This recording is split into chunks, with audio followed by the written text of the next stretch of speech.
Doctor साहब लोग जितना समय लगाएंगे उतना पैसा मिलेगा, जितना देर नहीं प्रैक्टिस किए पैसा नहीं मिलेगा। तो आप आए हैं तो इसलिए आपका विशेष धन्यवाद। हमारे पिताजी डॉक्टर थे तो हमको मालूम है, पत्नी भी मेरी डॉक्टर है। तो आपसे मेरा अनुरोध है कि आज मिलने का कारण ये है कि आपके मन में अगर कोई सवाल है, आप 1.5-2 साल से अपनी व्यस्तता के बीच में, समाज की अपनी समझ के बीच में सुन रहे हैं कि कोई आदमी पैदल चल रहा है, कुछ बात कर रहा है राजनीति का, जिससे आपका कभी सरोकार यदा कदा होता है।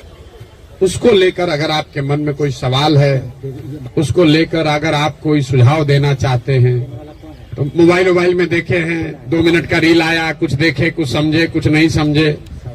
आपकी अपनी अवधारणा है 50 साल की कि समाज कैसे चलता है। नेताओं के बाद सबसे ज्यादा समाज से जो जुड़ा 2 वर्ग है, वो एक पुलिस प्रशासन वाले लोग हैं, एक वकील साहब लोग हैं और डॉक्टर हैं, जो समाज से सीधे तौर पर डेली सैकड़ों लोगों से आप 2-4 होते हैं। तो आपका अनुभव, आपके प्रश्न, आपकी शंकाएं, अगर आप उस पर कुछ बोलना बताना चाहते हैं तो आपसे सीखना भी चाहते हैं, और जो मैंने देखा, जो मैं करने का प्रयास कर रहा हूं, अगर उसको लेकर आप कुछ पूछना चाहते हैं तो वो भी बेझिझक होकर पूछिए। कड़वी बातें कहनी है तो वो भी जरूर कहिए। आप लोग तो दवा देने में माहिर हैं, तो डॉक्टर को पहले रोगी को कहते भैया सुई लगेगा इस बार बहुत, लेकिन घाव है तो सुई तो लगाना पड़ेगा। तो कड़वी बात भी करनी है तो उसमें हिचकिचाइए नहीं, जो सवाल करना चाहते हैं करिए। इसमें कई लोग नॉन डॉक्टर्स भी बैठे हुए हैं, आप भी अपना, चूंकि डॉक्टरों की संख्या ज्यादा है इसलिए डॉक्टरों को मैं कह रहा हूं, बाकी दूसरे लोग भी अपना सवाल कर सकते हैं। बहुत बहुत धन्यवाद। मुझे ये जानना है कि अगर आपकी सरकार आती है तो हेल्थ में किस तरह का व्यवस्था परिवर्तन आप करेंगे? क्योंकि कोई भी सरकार आ रही है, व्यवस्था तो वही है। एक मिनिस्टर होते हैं, उनके नीचे सेक्रेटरी होते हैं, उनके नीचे उनके जूनियर होते हैं और बाकी लोग होते हैं, तो व्यवस्था तो वही होती है। आप इसको कैसे चेंज करेंगे और कैसे इस व्यवस्था में बदलाव लाएंगे ताकि सुधार जो है निचले स्तर तक पहुंच पाए? पार्टी से जीते विधायक सत्ता में आने के बाद honest, moral, character and corruption free रहेंगे कि क्या गारंटी आप दे सकते हैं? ठीक, थैंक यू। मेरा नाम इसहाक असर है।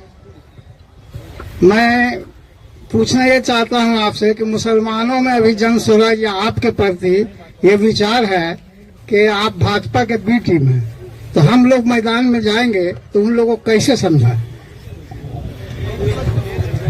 ख्याल है हमसे ज्यादा अनुभवी है पॉलिटिक्स में, हम लोग नए हैं, हम लोगों से ज्यादा अनुभवी भी होंगे वो पॉलिटिक्स में। तो हमें मुझे कहीं न कहीं ये भय लगता है कहीं भविष्य में उन लोगों के प्रभाव में आकर के हम लोगों के पार्टी की भी वही दशा तो नहीं हो जाएगी। तो जरा इस बात पर भी विचार हम चाहेंगे प्रशांत जी का कि जो दूसरे पार्टी से आ रहे हैं, ठीक है, आने के लिए किसी को रोक नहीं है, लेकिन हम लोग को एक देखना होगा कि कौन आ रहा है, क्या है, ये देखना होगा।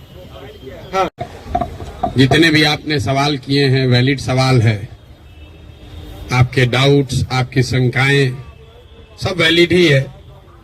किसी ने कहा कि आप तो पहले सब दल को जिताए हैं तो आप पर भरोसा क्यों करें। कोई कह रहा है कि अरविंद केजरीवाल ठगा है तो अब आपको क्यों फिर से मौका दे। डॉक्टर साहब ने तो पूरा 77 से पूरा हिस्ट्री ही पढ़ के बताया। 77 से 47 से तो ज्यादा आप राजनीति का आपको आइडिया नहीं है।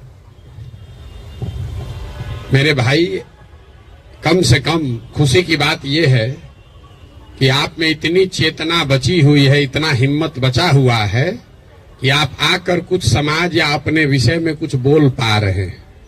जनसुराज की सबसे बड़ी ताकत, सफलता यही है कि इतने अपने आप को प्रबुद्ध कहने वाले लोग एक क्वासाई पॉलिटिकल प्लेटफॉर्म पर आकर बैठे हुए हैं। न तो नेता और को तो देख के आप पहले डर के भागते हैं कि चंदा उंदा लेगा, क्या करेगा, क्या नहीं करेगा। आप यहाँ आए हुए हैं और इस घबराहट में नहीं है कि आपसे कोई कुछ ले लेगा, और आपकी हिम्मत हो रही है कि आप खड़ा होकर सवाल पूछ रहे हैं। ये जनसुराज की पहली ताकत और सफलता है। आप जितने यहाँ डॉक्टर सज्जन बैठे हुए हैं, जिन्होंने पूछा कि स्वास्थ्य व्यवस्था को आप कैसे सुधारिएगा, आप लोगों में कई लोगों को अपने अपने स्वास्थ्य मंत्रियों से भी मिलने का अवसर मिला होगा। उनसे कभी नहीं पूछे होंगे, क्योंकि बिहार सरकार में स्वास्थ्य विभाग का एक ही कार्यक्रम है पता करो कौन डॉक्टर का सबसे ज्यादा प्रैक्टिस चलता है, उसका ट्रांसफर करो और उससे बदले में पैसा का उपाय करो। लेकिन आप में से किसी भी डॉक्टर ने आज तक ये हिम्मत नहीं की होगी कि जाकर पूछे स्वास्थ्य मंत्री से, जिसको आप वोट दबाते रहे हैं, कि भैया ये आप स्वास्थ्य सुधारने के लिए क्या करेंगे। पीछे सज्जन ने हमसे माल न्यूट्रिशन की भी बात पूछी है, अलग अलग आपने सवाल किया है, तो आप उन सवालों पर आएंगे, एक एक सवाल का जवाब भी देंगे। आपकी हमारी दुर्दशा इसलिए है कि बहुत साल पहले, सैकड़ों साल पहले, जो ग्रीस के बड़े दार्शनिक प्लेटो ने कहा कि if you do not participate in democracy, be ready to be ruled by your inferiors. अगर समाज में, राजनीति में आप भागीदार नहीं बनोगे तो इस बात के लिए तैयार रहो कि कोई मूर्ख आदमी राजा बनकर आप पर शासन करेगा। तो बिहार की जो दुर्दशा है वो इसीलिए है कि आप चाहे डॉक्टर हैं या व्यवसायी, अपने आप को सो कॉल्ड प्रबुद्ध कहने वाले लोगों ने राजनीति और राजनीति करने वाले व्यवस्था से अपने आप को अलग कर लिया है। और आप सोच रहे हैं कि जो आदमी शराब का व्यापार करता है, जो बालू माफिया है, वो आकर बढ़िया स्वास्थ्य व्यवस्था काहे नहीं बना रहा। ये कोई रॉकेट साइंस नहीं है मेरे भाई। आप बालू माफिया को स्वास्थ्य मंत्री बनाओगे तो उससे स्वास्थ्य व्यवस्था नहीं सुधरेगा। तो अगर आप गलत आदमी का चुनाव करेंगे तो गलत ही होगा। अब मैं शुरुआत करूंगा भाई साहब के सवाल से, क्योंकि इन्होंने वो व्यक्तिगत एक सवाल उठाया है कि आप अब बहुत बड़े ज्ञानी बन रहे हैं, आप ही तो इन लोगों को बढ़ाए। ठीक तो बात है मेरे भाई, हमको आप बहुत ज्यादा क्रेडिट दे रहे हैं, कोई किसी को बना नहीं सकता है। हाँ, ये जरूर बात है कि पिछले 10 वर्ष में इनमें से कई नेताओं को, दलों को बढ़ाने में हमने कंधा लगाया है। नीतीश कुमार को हमने नहीं बनाया है, लेकिन नीतीश कुमार का जब दुर्दिन हुआ था तो उनको जिताने में मदद की थी, तो वो उसका उतना दोष हमारा है। लेकिन आप यहाँ आज क्यों आए? आप प्रशांत किशोर को सुनने नहीं आए, आप किसी साधारण डॉक्टर के लड़के को सुनने नहीं आए हैं। आप यहाँ इसलिए भी नहीं आए हैं कि हम 2 बरस से पैदल चल रहे हैं। हम 20 बरस पैदल चलेंगे तो एक डॉक्टर अपना 1 मिनट समय नहीं छोड़ेगा। आप इसलिए आए हैं कि 10 बरस हमने वो काम किया है, समाज में लोगों को पता है कि ये आदमी अच्छा है, खराब है, इस आदमी को राजनीति का समझ है। अगर पैदल चल रहा है तो कुछ न कुछ सोचिए कि चल रहा होगा। ये अपने आप को बड़ा मत बनाइए, अपने आप को पेडेस्टल पर मत बैठाइए। हम जब पैदल चलते हैं, लोग दुकान में, दलान में बैठ के हंसता है, क्या ही चलने से कुछ होगा बिहार में। फिर भी हमारे पास आता है, इसलिए आता है कि उसको डर है कि ये प्रशांत किशोर चल रहा है। और वो डर इसलिए है कि 10 बरस हमने वो काम किया है जो आप कह रहे हैं। मैं इसका रेफरेंस क्यों दे रहा हूं? क्योंकि मैं किसी मुख्यमंत्री का लड़का नहीं हूं, मैं किसी प्रधानमंत्री का लड़का नहीं हूं, मैं एक साधारण डॉक्टर का लड़का हूं। और मेरा काम ही मेरा पहचान है। वो काम किए हैं तब आप हमको सुनने आए। हम आपको ज्ञान देंगे कि कैसे चुनाव होगा, आप सुनिएगा। अगर हमने 10 बरस वो काम नहीं किया होता, आप वो बात नहीं सुनते। लेकिन लालू यादव का लड़का, राजीव गांधी का लड़का अगर आकर आपको ज्ञान दे, तो चाहे जीवन में एक भी चुनाव न जीता हो, आप उसकी बात को खूब गौर से सुनिएगा, क्योंकि वो बड़े बाप का लड़का है। तो ये आप बात समझिए कि हमने उनको बनाया नहीं है, और अगर बनाया है तो उसको सुधारने का भी जिम्मा हम ही लेकर चल रहे हैं। आप कुछ नहीं कर रहे हैं। आप पहले भी कमेंट्री कर रहे थे, अभी भी कमेंट्री कर रहे हैं। किसी ने कहा आप पर भरोसा कैसे करें? आप पढ़े लिखे व्यक्ति हैं, अपने आप को प्रबुद्ध बताते हैं, आपसे ज्यादा तो गांव वाले जानते हैं जनसुराज के बारे में। 2 बरस से हम गांव गांव में घूमकर हमारे वोकल कॉर्ड में गांठ पड़ गया। ये बताते बताते कभी जीवन में हमने किसी से वोट नहीं मांगा। हम लोगों को यही बता रहे हैं कि हम पर भरोसा मत करो, किसी दल पर भरोसा मत करो, अपने बच्चों के लिए जगो, वोट अपने बच्चों के लिए दो। गांव वाले को बता रहे हैं, उसको समझ में आ रहा है, लेकिन यहाँ के आदमी को समझ में नहीं आएगा। और आप उससे बेहतर नहीं हैं। ये पढ़े लिखे लोगों को भ्रम है कि हम लोग बड़ा अच्छा है। बिहार का दुर्दशा इसलिए है कि यहाँ का लोग पढ़ा लिखा नहीं है। तो 2-3 ये जो राजनीति का भ्रम है, वो आपको दूर कर देते हैं। बहुत लोगों को लगता है कि जो पढ़ा लिखा नहीं है इसलिए बिहार का दुर्दशा है। इस भ्रम को बिल्कुल दिमाग से हटा दीजिए। जितनी गलती पढ़े लिखे लोग कर रहे हैं उससे कम गलती अनपढ़ लोग कर रहे हैं। जितनी अगर जाति की बात ले लीजिए, हिंदू मुसलमान की बात ले लीजिए, भ्रष्टाचार की बात ले लीजिए, तो पटना में जितने लोगों को आप जिता रहे हैं, पीछे के लोग तो फिर भी उलट पलट रहे हैं। पटना का विधायक पिछले 20-20 वर्ष से चुनाव नहीं हारे और पटना की क्या दुर्दशा है आप लोग को पता है। तो पढ़ा लिखा वोटर कहीं इस बात का प्रमाण नहीं है। जब देश आजाद हुआ तो इस देश में कुल 18% लोग साक्षर थे, 82% लोग निरक्षर थे। 82% इलिटरेट समाज ने गांधी को अपना नेता बनाया, अंबेडकर को, नेहरू को, पटेल को, बोस को चुना। आज पेपर पे बिहार में 77% लोग पढ़े लिखे हैं और आपने पिछले 30 वर्ष में किसको नेता बनाया है ये आपको हमको बेहतर पता है। इस बात का प्रमाण नहीं है कि पढ़ाई लिखाई से आप अच्छा वोटर बन जाएंगे। मनमोहन सिंह जी देश में जीवन में सिर्फ एक ही बार चुनाव लड़े, दक्षिण दिल्ली से चुनाव लड़े और बीजेपी के एक साधारण कार्यकर्ता से चुनाव हार गए। बीजेपी के एक साधारण कार्यकर्ता ने मनमोहन सिंह जैसे बड़े इकोनॉमिस्ट को चुनाव हरा दिया और वो चुनाव झंझारपुर से नहीं लड़े, वो चुनाव मधुबनी से नहीं लड़े, बिहार से नहीं लड़े कि जाति पर सब वोट पड़ता है। दक्षिण दिल्ली के उस लोकसभा से लड़े जहां पर सबसे ज्यादा पढ़े लिखे, सबसे ज्यादा high capita per capita income वाले लोग वोटर हैं। उन्होंने मनमोहन सिंह जैसे बड़े इकोनॉमिस्ट को छोड़कर एक साधारण कार्यकर्ता को चुना। इसका कोई प्रमाण नहीं है। हम लोग घर में कहते हैं कि हमारी दादी पढ़ी लिखी नहीं थी लेकिन बड़ा समझदार थी। लड़का पढ़ लिख गया है लेकिन बड़ा लंपट है। आप पढ़े लिखे होकर भी बहुत बड़े बेवकूफ हो सकते हैं और नहीं पढ़ा लिखा व्यक्ति भी बहुत समझदार हो सकता है। इसका मतलब ये नहीं है कि पढ़ाई की महत्ता नहीं है। पढ़ाई सिर्फ आपको इतना ही करता है कि आप इंफॉर्मेशन को प्रोसेस करने की आपकी क्षमता बढ़ जाती है, उसको आर्टिकुलेट करके प्रेजेंट करने की आपकी क्षमता बढ़ जाती है। आपकी प्रोसेस, आप उससे बहुत वाइज हो जाएंगे, ऐसी बात नहीं है। दूसरा जो भ्रम आपने बताया, बिहार में तो सब वोट जाते पर पड़ता है, भाई साहब ने बताया, आपने उसका काउंटर भी किया, लेकिन ये सबसे ज्यादा पूछे जाने वाला सवाल है। पिछले 2 बरस से हर आदमी, हर सभा, हर मीटिंग में ये कोई ना कोई जरूर पूछता है, भैया सब तो ठीक है, जाति से कैसे निपटिएगा।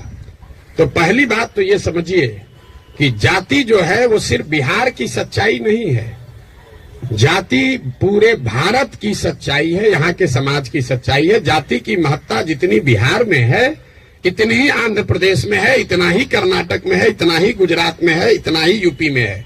आप में से कोई भी ऐसा आदमी नहीं है यहाँ जो उन राज्यों में जाकर राजनीति किया है या वहां चुनाव लड़ाया है। आप हमको बताइए, वोका लिग्गा और लिंगायत अगर कर्नाटक में नहीं है तो क्या बिहार में है?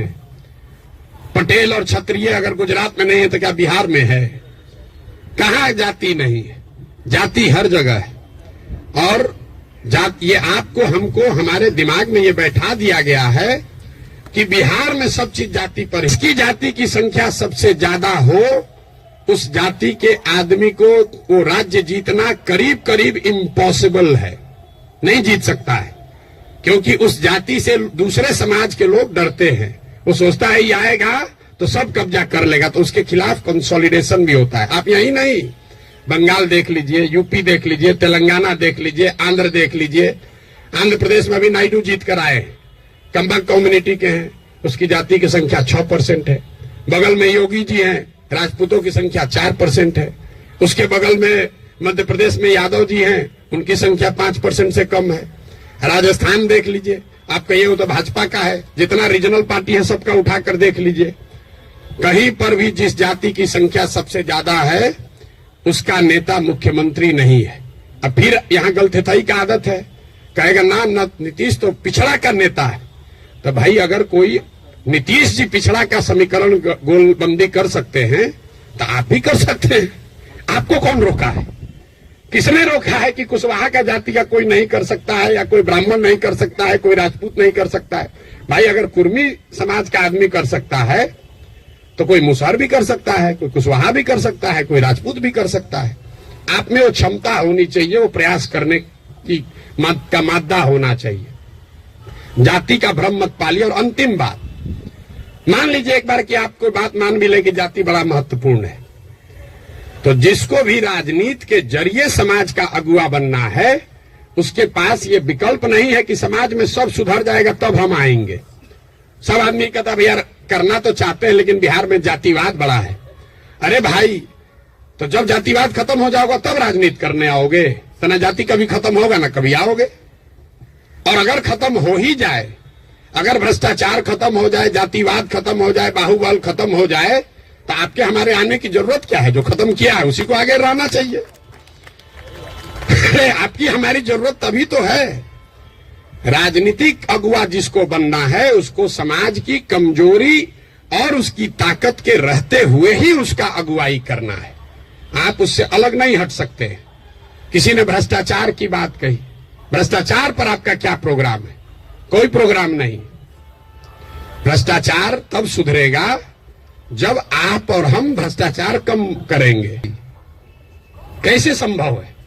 आप सोच रहे हैं कि हम 50,000 रुपया दे के क्रीम पोस्टिंग करा लें, क्रीम पोस्टिंग खाली जाके हाजिरी बनाए, सिविल सर्जन को 5,000 रुपया दे, आप प्रैक्टिस करते रहे। स्वास्थ्य व्यवस्था को सुधारने के लिए बड़ा बड़ा लंबा लेक्चर दीजिएगा, ये कभी हो सकता है? नहीं हो सकता है। स्वास्थ्य व्यवस्था को लेकर जनसुराज की क्या सोच है? बिल्कुल ये सही सवाल है। सिर्फ स्वास्थ्य व्यवस्था को लेकर नहीं, 2 संकल्प जो जनसुराज में हम लोगों ने दिया है कि बिहार के हर पंचायत का, बिहार का नहीं, हर पंचायत का 8,500 पंचायतों का हम योजना बनवा रहे हैं, पैदल चल के खुद जाकर देखकर। और ये तय किया जा रहा है कि उस पंचायत में पढ़ाई की व्यवस्था कैसे होगी, 800 से 1200 रोजगार के अवसर कैसे पैदा किए जाएंगे, और उस पंचायत में जिस तरह की भी खेती होती है उस खेती को खाने वाले खेती से कमाने वाला खेती कैसे बनाया जाएगा। ये 8,500 कार्यक्रम, 8,500 डॉक्यूमेंट जारी करेंगे। आप में से ज्यादातर लोगों को पढ़ने का भी समय नहीं होगा, लेकिन 8,500 पंचायतों का अलग अलग योजना बनाकर जारी करेंगे चुनाव से पहले। उसके साथ साथ बिहार के विकास के लिए जो 10 महत्वपूर्ण पहलू हैं, उसमें स्वास्थ्य भी इंक्लूडेड है, उस पर भी 10 साल का विजन डॉक्यूमेंट बनाकर आपको चुनाव से पहले जारी करेंगे। ये बताएंगे कि बिहार में स्वास्थ्य की व्यवस्था को कैसे सुधारा जाए। आप उसको पढ़िए, समझिए, कुछ योगदान देना है योगदान भी दीजिए, सुझाव भी दीजिए, और अगर ठीक लगे तो अच्छा तब अपनाइए, हमारे कहने पर मत जाइए। अब आप कहिएगा कि अभी काहे नहीं जारी किए हैं? अभी इसलिए नहीं जारी किए हैं कि अगर अभी हम वो योजना जारी कर दें तो वो मेरी सोच होगी, उसमें आपकी और बिहार के लोगों की सोच समाहित नहीं है। पहले गांव गांव जाकर देखकर ये समझ रहे हैं, लोगों से पूछ रहे हैं कि क्या करना पड़ेगा। ज्यादातर आदमी कहेगा नया क्या देख लीजिएगा इसमें, हम आपको बता रहे हैं नया क्या देख लेंगे। हम भी बिहार के सरकारी स्कूल में पढ़े हैं, हमने अपने बाबूजी के क्लिनिक में देखा है 100 रुपया के मोनोसेफ नहीं खरीद पाने की वजह से इनके फ्लाइटिस के पेशेंट हाथ जोड़ के कहते हैं भैया मर जाए, लेकिन अब हम कुछ नहीं कर सकते, घर में कुछ नहीं बचा है, 100 रुपया। तो हमको उसकी समझ है, लेकिन इसके बावजूद जब हम 2 वर्ष से चल रहे हैं पैदल, तो जो गरीबी, जो बदहाली, जो कष्ट मैंने जमीन पर देखा है, इसका मुझे कभी अंदाजा नहीं था। हम संयुक्त राष्ट्र संघ में पब्लिक हेल्थ में ही 10 बरस काम किए, यहाँ राजनीति में से भी जुड़े रहे, लेकिन जितनी गरीबी बदहाली हम अपनी आंखों से देख रहे हैं, ये आंकड़ों से दिखने वाली गरीबी से कहीं ज्यादा है।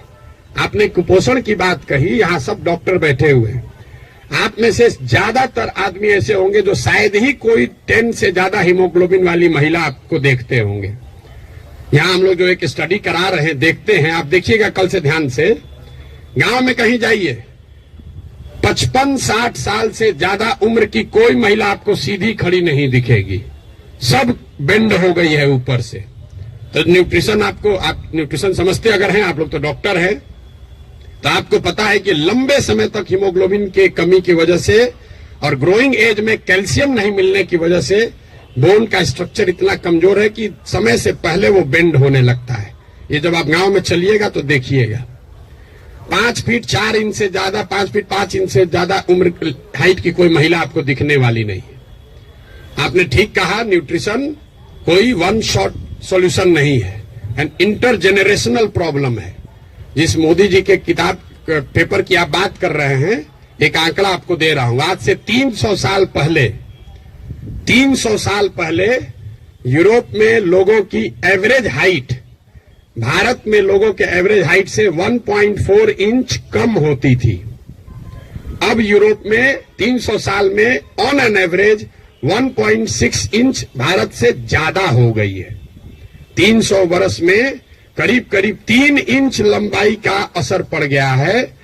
और दुनिया भर में जो डेवलपमेंटल इकोनॉमिक्स पढ़ते हैं उनको मालूम है कि हाइट और लाइफ टर्म अर्निंग में डायरेक्ट कोरिलेशन है। The taller you are more likely to earn higher income and wages than those who are not. इसका मतलब ये नहीं कि जिसका हाइट कम है पैसा कम कमा रहा है। तुरंत लोग गन्ना करने लगेगा कि तो बड़ा नाटा आदमी को देखे बड़ा पैसा कमा रहा है। Height is a reflection of your overall growth. अब डॉक्टर लोग को हम क्या बताएंगे, आपको समझ है, हाइट दिख रही है और ब्रेन का ग्रोथ आपको नहीं दिखता है।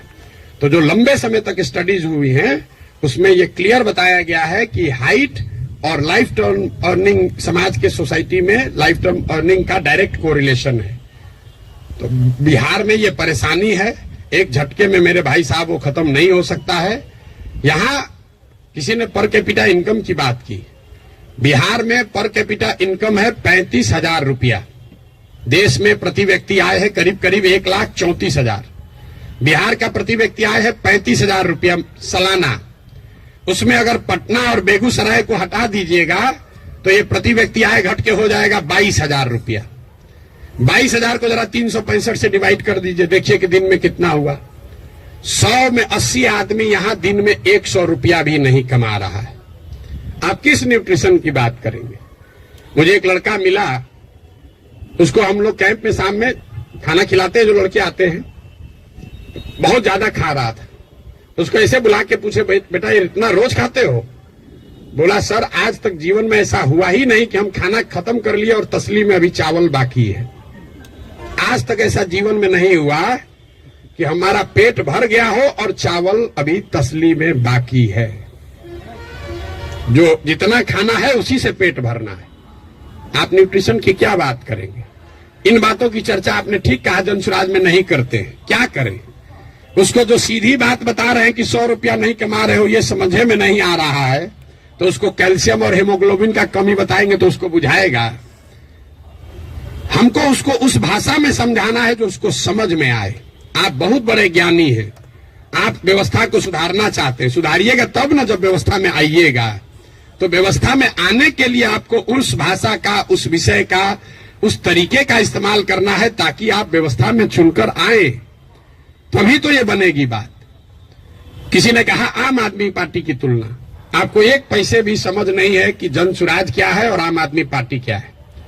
आम आदमी पार्टी आंदोलन से निकली हुई एक पॉलिटिकल व्यवस्था है और जनसुराज में प्रशांत किशोर का, जनसुराज का आंदोलनों में कोई यकीन नहीं है। हम रोज ये बात कम से कम 100 दफे कह चुके हैं।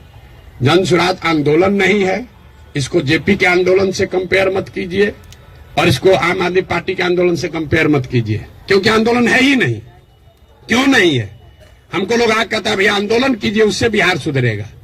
मेरा आंदोलनों में कोई यकीन नहीं है, क्योंकि मानव सभ्यता का इतिहास आपको बताता है, पूरे दुनिया का, बिहार का, भारत का नहीं, पूरे दुनिया का मानव सभ्यता का इतिहास ये आपको बताएगा कि आज तक किसी भी आंदोलन से, फ्रांस की क्रांति को अगर आप अपवाद के तौर पर हटा दीजिए तो किसी भी रेवोल्यूशन से, आंदोलन से कभी समाज का भला नहीं हुआ है।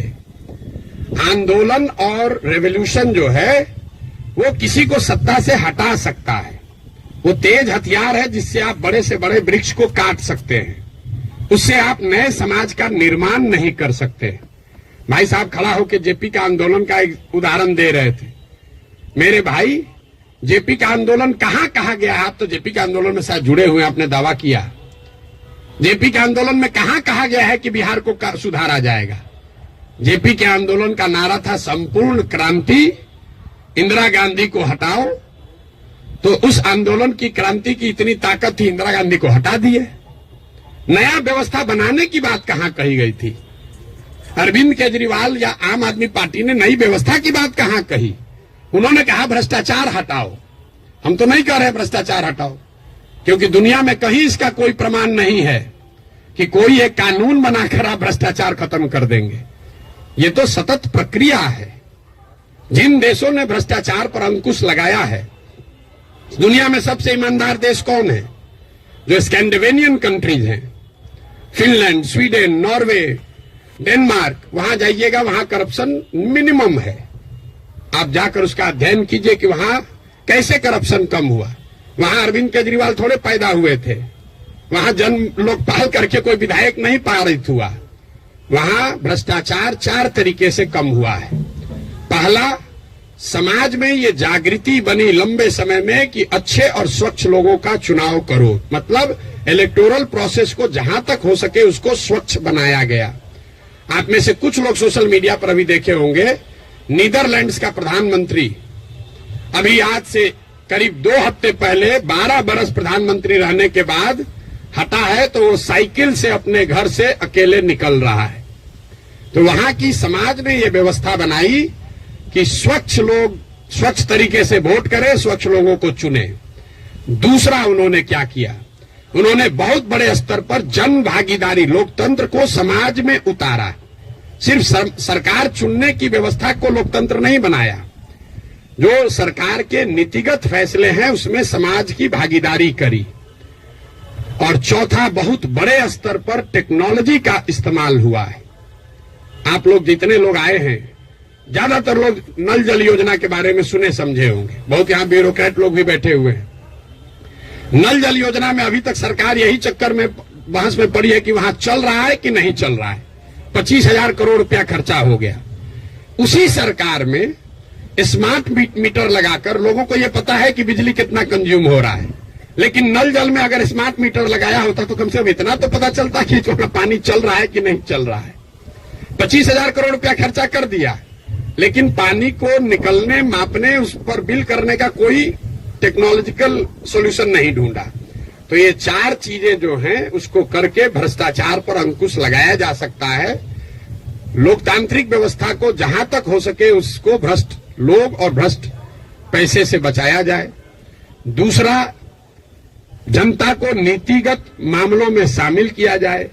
तीसरा, उनको भागीदार बनाया जाए, सरकारी सत्ता और संसाधन का विकेंद्रीकरण हो।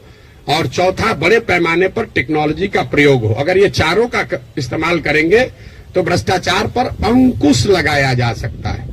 खत्म ना हो सकता है, ना होने का हम दावा कर रहे हैं। तो सब बात मत कहिए कि हम आप कैसे खत्म कीजिएगा, हम ना खत्म करेंगे, हमारे बस का ही नहीं, हमारे कैसे खत्म हो जाएगा। सीओ साहब का 40 लाख रुपया लेके पोस्टिंग कीजिएगा, सीओ पैसा नहीं लेगा दाखिल खारिज में, ऐसा संभव है?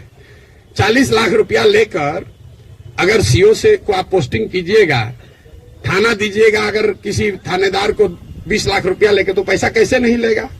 लेगा ही लेगा। अब आपका एक और सवाल लोगों का जो रहता है, भैया इस पर कैसे भरोसा करें? भाई बिल्कुल मत भरोसा करो। जो पहले से आपको ठग रहा है, आप लोग डॉक्टर हैं, जो दवा पहले से फेल है उसको इस्तेमाल करना चाहते हो, लेकिन ट्रायल मेडिसिन कैसे, मेडिसिन का ट्रायल कैसे होता है? आपको मालूम है कि इसकी 100% गारंटी नहीं है, लेकिन फिर भी कहते हैं अच्छा पेशेंट मर रहा है, उसका कंसेंट लेकर आप ट्रायल मेडिसिन देते हैं कि 20% भी चांस अगर कहीं लग गया तो ठीक हो जाएगा। आप जनसुराज को वही ट्रायल मेडिसिन ही समझ लीजिए। पहले वाला तो पहले से एक्सपायर है। बताइए यहाँ के लोगों के बुद्धिमत्ता का जरा आलम देखिए। जो पहले से एक्सपायर मेडिसिन है उसको देने के लिए तैयार है, लेकिन ट्रायल मेडिसिन में शायद संभावना है 10% ठीक हो जाए, हम 10% कह रहे हैं, तो उस पर आप दाव नहीं लगाना चाहते। पहले से एक्सपायर मेडिसिन को कह रहे इसी को दो। भाई किसको कंपेयर कर रहे हैं आप? अगर 2 यहां नई व्यवस्था बन रही हो तो जरूर आपका वैलिड सवाल है कि भाई आम आदमी पार्टी को दे कि जनसुराज को दे। लेकिन जब पहले से तीनों एक्सपायरी मेडिसिन है उसके सामने कुछ भी नया हो रहा है तो आपको तो कहना चाहिए नहीं, चलो एक बार ट्राई करके तो देखते हैं। यहाँ तो 30 वर्ष से खत्म ही हो रहा है। मेरा आपसे इतना ही अनुरोध है, आग्रह है। आपने ड्राइंग रूम में रहकर बहुत बात कर ली, अपने चैम्बर में रहकर बहुत बात कर लिया। आप समाज की चिंता करने वाले लोग हैं, लेकिन इसी अव्यवस्थित समाज से आपने अपने और अपने परिवार के लिए कुछ कर लिया है। अब ये समय है कि थोड़ा ही सही कुछ न कुछ अपने इस मिट्टी के लिए, अपने समाज के लिए वापस कीजिए। प्रशांत किशोर पर भरोसा मत कीजिए। हम करें, आप करें, हमारे बच्चे करें, आज हो या 20 वर्ष के बाद हो, करना तो किसी न किसी बिहार के आदमी को ही पड़ेगा। ये बात आप गांठ बांध लीजिए। कोई तमिलनाडु से आकर बिहार की व्यवस्था सुधारने वाला नहीं है। और डॉक्टरों का और बुद्धिजीवियों के लिए अंतिम बात, आपका सबसे बड़ा स्टेक है। कई बार पैसे वाले बुद्धिजीवियों को लगता है हम तो बचे हुए हैं, इससे हमारा लड़का तो बंगलोर सेटल हो गया। मेरे भाई, आपका दुर्दशा सबसे ज्यादा है। जो गरीब है उसका बच्चा तो फिर भी छठ उठ में आ जा रहा है, ट्रेन में धक्का खा के भी। आपका बच्चा कहता है ना, कहां जाएंगे छठ में, वहां ठीक नहीं लगता है। जो गरीब है वो बूढ़ा होगा, वापस अपने घर में आएगा, क्योंकि उसको बॉम्बे बंगलोर रहने का साधन नहीं है। लेकिन आपके बच्चे, जिसके लिए आप अभी 18 घंटा काम कर रहे हैं, जैसे हमारे बाबूजी किए, आपके बच्चे बिहार वापस लौट कर आने वाले नहीं है। अगर जहाज डूबेगा तो उसमें बैठा हुआ हर व्यक्ति डूबेगा। हमारे बाबूजी भी 12 घंटा, कभी संडे को भी छुट्टी नहीं लिए, रात दिन लगे रहे, घर बना रहे हैं। हमारा बेटा रहेगा यहाँ, हमारा पतोह रहेगा यहाँ, हमारा लिविंग रूम रहेगा। आज ही कोई आदमी आया था, भैया 4 बरस से आप घर नहीं गए, वहां बक्सर में मेरा घर है, सासाराम में भी घर है। 4 बरस से वहां कोई दिया बत्ती जलाने वाला भी नहीं है। और हम तो 4 बरस से छोड़े, हमारा लड़का अगले 40 बरस नहीं आएगा, चाहे हम में जितना। ये देखिए, जिसका घर है, इनके बच्चे यहां नहीं है। इतना बड़ा बनाए हैं पटना में, इससे बड़ी प्रॉपर्टी पटना में नहीं होगी प्राइवेट। इनके बच्चे भी यहां नहीं है। अगर बिहार में वो व्यवस्था होती तो इस घर को बनाने वाले लोग भी यहां रहते। इस घर का ये बहुत बड़ा एग्जाम्पल है। आप देखिए इसकी दशा। जब इनके बच्चे यहां आकर नहीं रह रहे हैं, तो आप जो अपना मेहनत कर रहे हैं बेगूसराय में, मुजफ्फरपुर में, औराई में, कटिहार में, मेरे भाई कुछ नहीं बचेगा। इसलिए आपकी हमारी जिम्मेवारी है कि समाज को बनाइए, खड़ा कीजिए। अगर वहां अच्छा स्कूल खुल गया है तो आपका बच्चा आपके साथ रह के पढ़ रहा है। अगर यहाँ अच्छी व्यवस्था हो जाएगी तो शायद आपका बच्चा आपके साथ नौकरी करते हुए बिहार में रहेगा, वरना जड़ ही खत्म हो जाएगा। हम गांव में चलते हैं, देखते हैं जितने बड़े घर पुराने बने हैं, सब करीब करीब भूत बंगला बन गया है, ढह कर खंडहर हो गया है। तो ये प्रबुद्धों को समझने सोचने का समय है। एक अवसर अगर मिला है, आपके पास जो भी क्षमता है, जिस तरीके से भी, कुछ नहीं है, आप कम से कम मन से आशीर्वाद तो दीजिए। सवाल क्या कर रहे हैं? आपको कोई कहता सवाल करने, हमको कोई दिक्कत नहीं, दिन भर आप सवाल कीजिए, हम तो दिन रात यही काम करते हैं। लेकिन सवाल करके आप किसी का भला नहीं कर रहे हैं, आप अपना ही नुकसान कर रहे हैं। अरे कुछ नहीं कीजिए, कम से कम कुछ अच्छा हो रहा है उसके समर्थन में एक आवाज तो लगाइए। वो भी नहीं कर सकते, गुड विशेष आशीर्वाद तो दे सकते हैं। आपसे तो कोई पैसा मांगा नहीं, वोट तो देने आप जाइएगा नहीं ऐसे भी वोट देने तो ऐसे भी नहीं जाइएगा। आपका वोट है कहाँ? आप अपने को जबरदस्ती बैठाए हुए हैं एवरेस्ट पर। आपको पूछ कौन रहा है? आपको पूछ कोई नहीं रहा है। तो अपने आप को रेलेवेंट बनाइए, ताकि आपके आने वाली पीढ़ी इस जमीन से जुड़ी रहे। आप जिस काम को करने के लिए अपना अभी जीवन खपा रहे हैं, आपके पास 1 मिनट नहीं है कि सांस भी ले। जो चीज बना रहे हैं उसको भोगने वाला, उसका उपयोग करने वाला कोई नहीं बिहार में बचेगा आपका अपना, अगर आप बिहार की व्यवस्था को सुधारने के लिए कुछ न कुछ न करें। और ये आपकी हमारी मौतिक, नैतिक और मौलिक जिम्मेवारी भी है कि अगर भगवान ने हम लोगों के लिए अच्छा कुछ कर दिया है तो हम लोग की जिम्मेवारी है कुछ वापस हम लोग वापस इस समाज को दें। अब आपका और कोई सवाल है तो कर लीजिए। बहुत बहुत धन्यवाद। आप लोग कीजिए कुछ प्रयास, नहीं जुड़े हुए नहीं, कुछ प्रयास कीजिए, पढ़ाइए। थोड़ा सा बिजी हो गए थे। कहाँ बिजी हो गए? अपना थोड़ा निजी कार्यक्रम निजी कार्यक्रम तो चलता ही रहेगा जीवन का।